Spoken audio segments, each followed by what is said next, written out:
저 하늘 별빛과 같이 빛을 뿌리며 살아왔던가. 내 마음 조국을 위해 밝은 빛을 뿌려왔던가. 나 키워준 정든 어머니, 조국 없인 내 삶도 없어.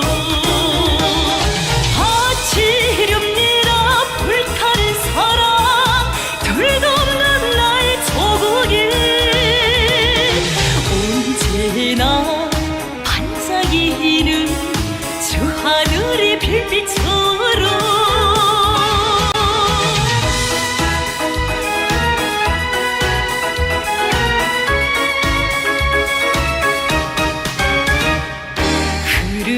흐르는 강물과 같이 험한 고비도 두려먹던가. 내 마음 조국을 위해 주저없이 달려왔던가. 꿈을 꼽혀준 행복의 결합, 조국 없인 가정도 없어. 바치렵니다 봄은 피웠다, 보려하는 나의 조국이 언제나 쉼없이 굽이치는 강물처럼.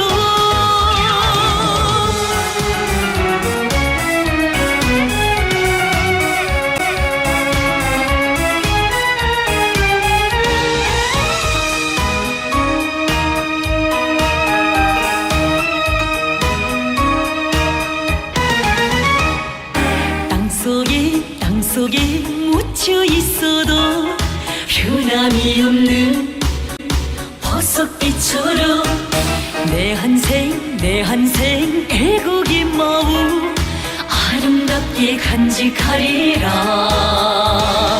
생물 빛내준 위대한 그 품, 조국 없인 미래도 없어. 바치렵니다 나의 모든 것, 소름 높은 나의 조국이 한 생물 영원히 내 진정 바치렵니다. 내 진정 바치렵니다.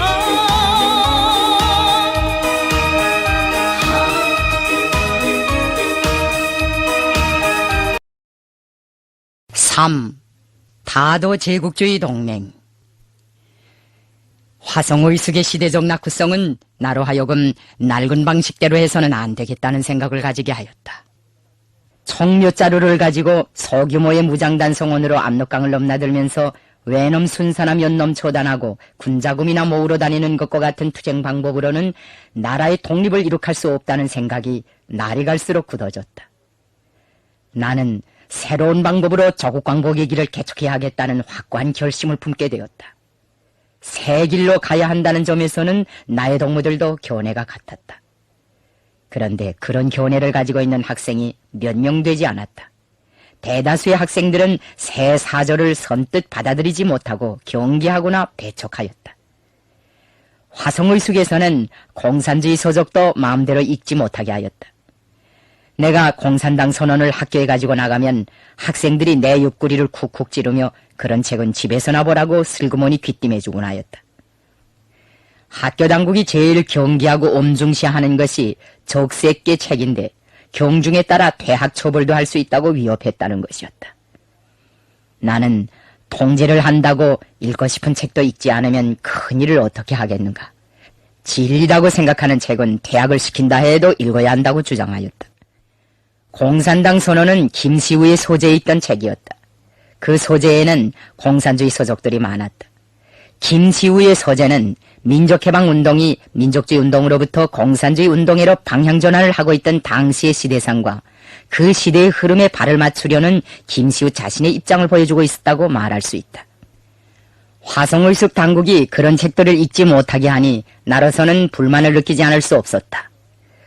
의숙의 계율은 어떻든 새 사상이 심취되어 그것을 깊이 파고들려는 우리의 열정은 눅자칠 수 없었다. 나는 당국의 요구를 무시하고 공산주의 서적들을 정열적으로 탐독하였다. 그 무렵에는 벌써 그런 책을 보고 싶어 하는 학생들이 줄을 서고 있을 정도로 늘어났을 때여서 우리는 독서 순서와 기간을 정하고 제때 책을 바치도록 하였다. 새 사조를 신봉하는 학우들 사이에서 은연중에 약속된 이 독서 규범을 청년들은 대체로 잘 지켰다. 그런데 성미가 도폴도폴한 계영춘이만은 이 규범을 곧잘 어기었다. 그는 독서 기간도 잘 지키지 않고 독서 장소를 선택하는 데서도 조심성이 없었다. 공산당 선언은 혼자서 열흘 이상 끼고 있었다. 그래서 다른 동무에게 빨리 넘겨주라고 했더니 그는 좀 발치할 대목들이 있어서 그러는데 이틀만 더 기다려달라고 하였다. 계영춘은 다음날 학교에도 나오지 않고 기숙사에서 슬그머니 새여버리었다. 오전 공부가 다 끝나고 점심시간이 되어도 그는 나타나지 않았다. 우리는 히바라 강가에서 풀숲에 엎드려 정신없이 책을 읽고 있는 그를 찾아내었다. 나는 그에게 책에 심취되는 것은 좋지만 강의에 빠지지 말고 때와 장소를 가려가면서 읽으라고 조용히 귀띔해 주었다. 계영춘은 조심하겠다고 하였지만 다음날 역사 시간에 책을 몰래 꺼내보다가 교원에게 빼앗겼다. 그 책이 숙장 선생의 손에까지 들어가서 큰 말썽을 일으켰다. 학교 당국은 그 책이 나를 통해 김시우의 서재에서 흘러나왔다는 것을 알고는 나와 총관에게 역사교원을 보내어 야단을 부렸다. 그 선생은 김시우에게 화성의숙의 사업을 잘 도와줘야 할 총관이 학생들이 좌익서적을 읽는 것을 보고도 막지 않는 것은 총관답지 못한 처사라고 하면서 이제부터는 학생들이 그런 책을 읽지 못하도록 단속해달라고 하였다. 나를 보고는 성주도 조심하는 것이 좋겠다고 위협하였다. 나는 학교 당국의 조사에 격분하지 않을 수 없었다. 사람이 건전한 인격을 갖추려면 다면적인 지식을 섭취해야 하지 않습니까? 학교 당국은 어째서 새 것을 한창 섭취해야 할 청년들에게서 세계적으로 공인된 선진 사상을 연구할 권리마저 빼앗습니까? 막스나 레닌의 조작들이 보통 책방에까지 흘러나와 글을 아는 사람이면 다 읽는 판인데 유독 화성의숙에서만은 어째서 그런 책들을 못 읽게 하는지 모르겠습니다. 나는 이렇게 화성의숙에 대한 불만을 터놓으며 김시우에게 들이댔다. 김시우는 한숨을 쉬면서 정의부의 시책이고 학교 당국의 방침이니 자기 재간으로는 어쩌지 못하겠다고 고백하였다.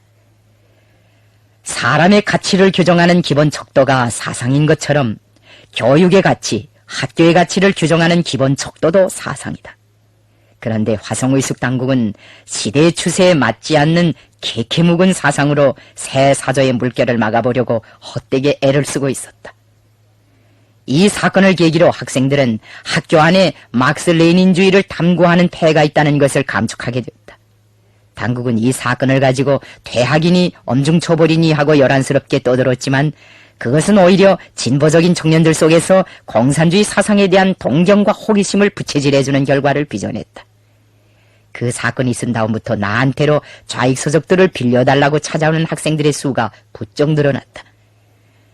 나는 그런 청년들 가운데서 뜻을 같이 하고 생사를 같이 할 수 있다고 생각되는 대상들을 한 사람 한 사람씩 만나기 시작했다.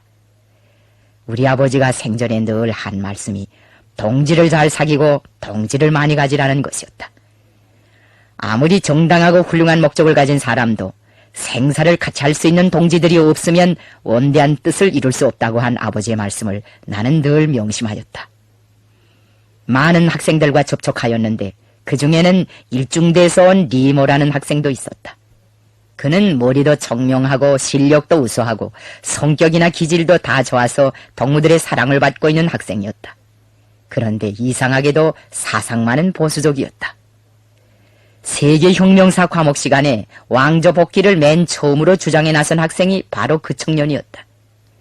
평소에는 그저 지나가면서 한두 마디의 말이나 주고받던 그 학생이 나와 속을 터놓을 정도로 친숙해진 것은 조선인 모범소학교 고등반 학생들과의 축구 시합이 있은 후부터였다. 그날 공격수로 활동한 그 학생은 상대편 선수와 부딪혀 다리를 상하였다. 나는 기숙사에 들어가 침식을 같이 하면서 열흘 남짓하게 그를 간호해 주었다. 그 과정에 그와 흉금을 터놓는 사이가 되었다. 그는 세계 혁명사 시간에 자기가 왕조 복귀를 주장한 것은 엉터리 없는 일이었다고 하면서 성주가 말한 것처럼 우리나라는 독립 후 근로하는 사람들이 잘 먹고 잘 사는 그런 사회로 가는 것이 옳을 것 같다. 빨리 외놈들을 내쫓고 우리도 잘 살아봤으면 좋겠다고 하였다. 나는 그에게 지금 화성의숙에서 배워주는 군사 교련이나 받으면 외놈들과 싸워서 이길 수 있을 것 같은가? 일본을 세계 5대 강국의 하나라고 말하는 사람들도 있는데 소총 한자로 변변치 못한 독립군의 힘만으로 그런 강적을 감당해낼 수 있을 것 같은가고 물었다. 그 학생은 싸우자면 신체를 단련하고 총을 잘 쏘아야지 별 수가 있는가? 오랫동안 독립운동을 해오던 사람들의 방식을 따라야지 다른 수는 없지 않느냐고 하였다. 나는 아니다. 그런 식으로는 독립을 못한다. 지금 그 방법을 찾아내려고 막스나 레닌이 쓴 책들을 읽고 있는데 배울 것이 많다. 지금 일본 제국주의자들이 공산주의 사상을 비방 중상하고 있고 또 완관 민족주의자들이 사회주의를 배척하고 있는데 돈량이나 있는 사람들이 사회주의를 나쁘다고 한다 하여 노동자 농민의 자식들인 우리가 공산주의가 어떤 것인지 알아보지도 않고 덮어놓고 나쁘다고 해서는 안 된다. 참다운 독립운동자 애국자가 되자면 막스 레닌주의를 깊이 연구해야 한다고 말해 주었다. 그 학생은 내 말에 공감되는지 깊은 생각에 잠기는 듯 하더니 자기에게도 그런 책을 빌려줄 수 없는가고 하였다. 나는 이제 상처만 나오면 책을 빌려줄 터이니 우선 치료를 잘하여 빨리 일어나라고 고무해 주었다. 새 사조를 동경하는 조류는 걷잡을 수 없는 힘으로 화성의숙을 휩쓸었다. 민족주의를 따르는 완고한 몇몇 학생들을 내놓고는 절대다수가 선진 사상을 신봉하게 되었다. 나는 진보적인 청년 학생들로서 읽은 책에 대한 토론회를 자주 조직하였다. 토론회는 김시우의 집에서도 하고 숙감인 강제하의 집에서도 하고 히바라 강가에서도 하였다. 총관의 서재에서 토론회가 벌어지는 날이면 김시우는 은근히 애인심을 쓰면서 손님들은 물론 집안 식구들까지 그 방에 드나들지 않도록 엄하게 단속하곤 하였다. 때로는 토방우에 걸터앉아 무슨 허들의 일을 하는 척하면서 망도 봐주었다. 그때마다 나는 말없는 그의 행동에서 후더운 인정과 지지를 느끼었다. 우리가 강제하의 집을 토론회 장소로 정한 것은 그의 아들 강병선이 나와 가까운 데도 있지만 강제하 자신이 아버지의 친구인데다가 사상 경향이 좋은 사람이었기 때문이다. 강제하는 민족주의자이지만 공산주의를 배척하지 않았다. 오히려 내가 놀러가면 앉혀놓고 공산주의 선전을 하였다. 우리는 나이가 많아서 틀렸는데 자네들은 공산주의적 방법으로라도 싸워서 이겨야 한다고 하였다. 그것이 우리한테는 적지 않은 힘이 되었다. 그의 집에는 공산주의 서적도 여러 권 있었다. 지금 돌이켜봐도 그때 우리는 조선혁명과 관련된 실천적 문제들을 가지고 상당히 높은 수준에서 토론을 진행하였다고 생각한다. 이런 토론 과정을 거쳐 청년들은 조선혁명에 대한 견해와 입장을 통일시킬 수 있었다. 어느 날 김시훈의 집에서 이런 토론을 하고 있을 때 나의 간호를 받던 리동무가 쌍지팽이를 짚고 찾아와 약속했던 책을 빌려달라고 하였다. 그의 말이 다른 동무들은 다 새 길을 가는데 자기 혼자 기숙사에 누워있자니 낙오자가 되는 것 같아서 찾아왔다고 하였다. 이렇게 되어 그도 우리와 한 길을 걷게 되었다. 자본가들은 돈을 모으는 재미가 별재미라고 하지만 나한테는 동지를 모으는 재미가 최상의 낙이고 재미였다. 동지 한 명을 얻을 때의 희열을 어찌 황금덩이 하나를 얻을 때의 기쁨에 비길 수 있겠는가. 동지를 얻기 위한 나의 투쟁은 이렇게 화성의숙에서부터 첫 발자국을 떼었다. 그때부터 나는 한 생을 동지를 얻는 일에 바치었다.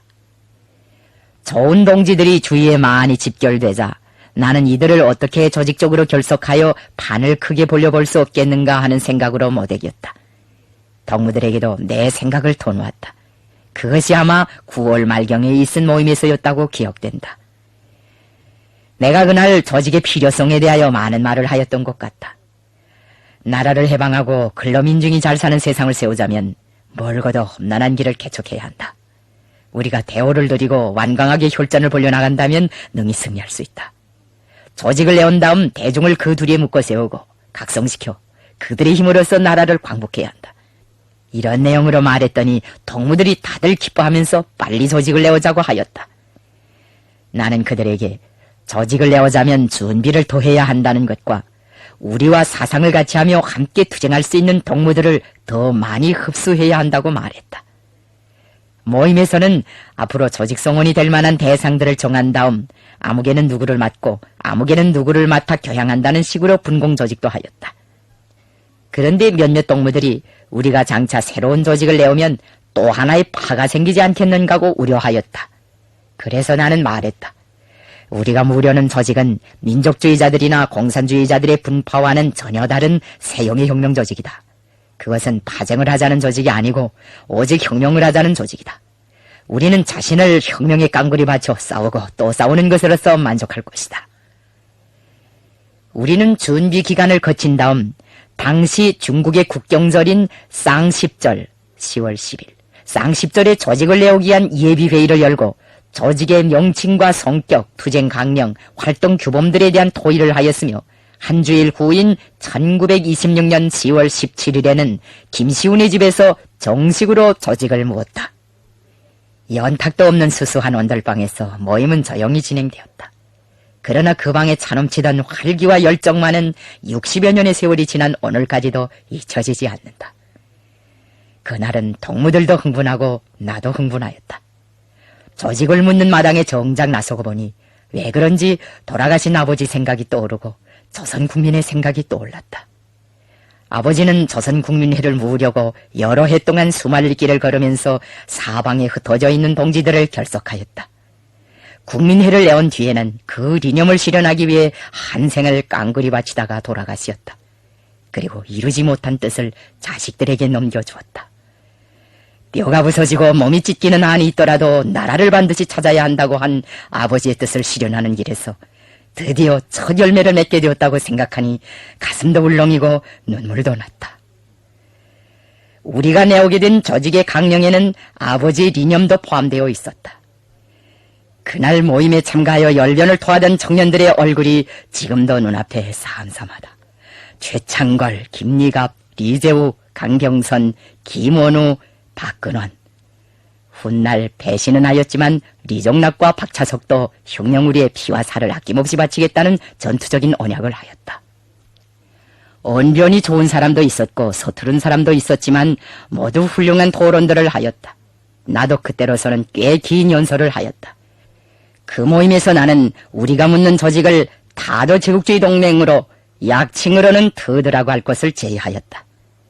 다도 제국주의 동맹은 반제, 독립, 자주의 리념 밑에 민족해방, 계급해방을 실현하기 위해 사회주의, 공산주의를 지향하는 새 세대의 청년들이 역사의 진통 속에서 창조한 순결하고 참신한 새형의 정치적 생명체였다. 우리는 사회주의, 공산주의를 건설할 목적으로 이 동맹을 결성하였지만 민족주의자들로부터 너무 좌익적인 조직인 것 같다는 의심을 받지 않기 위하여 조직의 명칭을 다도제국주의 동맹이라고 하였다. 그만큼 우리는 그때 민족주의자들과의 관계를 중시하였다. 조직의 명칭을 다도제국주의 동맹으로 하자는 제의는 만장일치로 가결되었다. 내가 발표한 더두의 투쟁강령도 그대로 채택되었다. 더드는 문자 그대로 제국주의 일반을 타도하자는 조직이었던 것만큼 그 구호도 대단하였다. 다도제국주의 동맹의 당면 과업은 일본 제국주의를 타도하고 조선의 해방과 독립을 이룩하는 것이며 최종 목적은 조선의 사회주의 공산주의를 건설하며 나아가서는 모든 제국주의를 타도하고 세계의 공산주의를 건설하자는 것이었다. 우리는 이 강령을 실현하기 위한 활동 방침도 채택하였다. 모임에 참가한 청년들에게 등사한 규약책도 나누어 주었다. 그 회의에서 최창걸이 나를 다도제국주의 동맹 책임자로 추천하였다. 우리는 손에 손을 잡고 한 덩어리가 되어 히바라 강가에 달려나가 노래를 부르며 조국과 민족을 위한 혁명의 길에서 살아도 같이 살고 죽어도 같이 죽자는 비장한 맹세를 다지었다. 그날 나는 잠이 전혀 오지 않아 뜬 눈으로 밤을 밝혔다. 너무도 흥분이 크고 감격이 커서 잠을 이룰 수 없었다. 솔직히 말해서 우리는 그때 온 세계를 전체한 것 같은 감격과 희열에 휩싸여 있었다. 돈더미 위에 올라앉은 억만장자들의 낙을 어떻게 이런 기쁨에 비길 수 있을 것인가. 그 당시 공산주의 운동 내부에는 큼직한 간판을 가진 조직들이 많았다. 우리는 조직을 방금 내온 데 지나지 않았다. 규모를 보면 아직 그런 조직들에 비길 만한 형편이 못 되었다. 세상은 아직 터두라는 것이 나왔는지 어쨌는지 알지도 못하고 있을 때였다. 그럼에도 불구하고 우리가 터두를 묻고 나서 그처럼 열광적인 기분에 휩싸였던 것은 우리가 만든 조직이 종래의 조직들과는 완전히 구별되는 새형의 공산주의적 혁명조직이라는 긍지감을 가지고 있었기 때문이었다. 터두는 어느 파에서 갈라져 나온 조직도 아니고 또 거기에 망라된 성원들로 말하면 어떤 정파에 가담했거나 망령단체에 가있다가 떨어져 나온 사람들도 아니었다. 문자 그대로 백지처럼 깨끗하고 순결한 새 세대였다. 터두의 피에는 잡것이 섞여 있지 않았다. 그 성원들로 보면 또 다 만만치 않은 인물들이었다. 연설을 하라고 하면 연설을 하고,論문을 쓰라고 하면論문을 쓰고, 노래를 지으라고 하면 노래를 짓고, 격술을 하라고 하면 격술도 할 수 있는 끌끌한 제목들이었다. 지금 말로 한다면 일당백 일당천의 청년들이었다. 그런 청년들이 모여서 세기를 개척하자고 덤벼들었으니 그 기세 또한 대단하지 않을 수 없었다. 그 후 터두 성원들은 우리가 개척한 혁명위협이 어려운 국면에 처할 때마다 항상 육탄이 되어 그 출로를 열어나갔다. 그들은 조선혁명의 핵심 부대로서 어디서나 선도적 역할을 수행하였다. 김혁, 차광수, 최창걸, 김리갑, 강병선, 리제우를 비롯하여 터두의 산하들 중 많은 사람들은 투쟁의 앞장에서 영적으로 싸우다가 고결하게 생애를 마치었다. 그 중에는 그렇지 못한 사람도 있었다. 출발은 잘 떼고서도 혁명투쟁이 심화되는 과정에 터두의 이념을 저버리고 배신의 나락으로 굴러떨어진 사람들을 생각하면 유감스러움을 금할 수 없다. 이제는 터두 시절에 나와 같이 손잡고 일하던 사람들이 한 명도 남지 않았다. 조국의 독립과 무산민중의 사회를 그리며 물불을 헤아리지 않고 싸우던 수많은 터두의 아들, 딸들이 좋은 세상도 못 보고 꽃같은 나이에 모두 일찍이 우리 곁을 떠나가 버렸다. 그들은 청춘을 바쳐 우리 당과 혁명에 조속을 쌓아놓았다. 우리 당 역사에서는 터두를 당의 뿌리로 보고 있으며 터두의 결성을 조선공산주의 운동과 조선혁명의 새로운 출발점으로 시원으로 인정하고 있다. 그 뿌리에서 우리 당의 강령이 태어나고 우리 당 건설과 활동의 원칙이 마련되고 우리 당 창건의 골간이 육성되었다. 터두가 조직된 때로부터 우리 혁명은 자주성의 원칙에 기초하여 새로운 걸음을 떼었다. 그때 우리가 지켜들었던 다도제국주의 동맹의 이념이나 기계에 대하여서는 해방 직후 최일천, 최형우, 최일천이 해외 조선혁명운동 소사에서 터두와 김일성이라는 제목으로 그 일단을 서술했다고 생각한다. 여러 해가 지난 후 혁명군이 창건되고 조국광복회가 태어나 2천만의 총동원을 소리 높이 외칠 때, 그리고 그 대요를 수천 수만의 지지자 동정자들이 위성처럼 둘러싼 혁명의 전성기가 도래하였을 때, 나는 화전에서 우리가 터두를 조직하던 시절을 감개무량하게 회상하곤 하였다.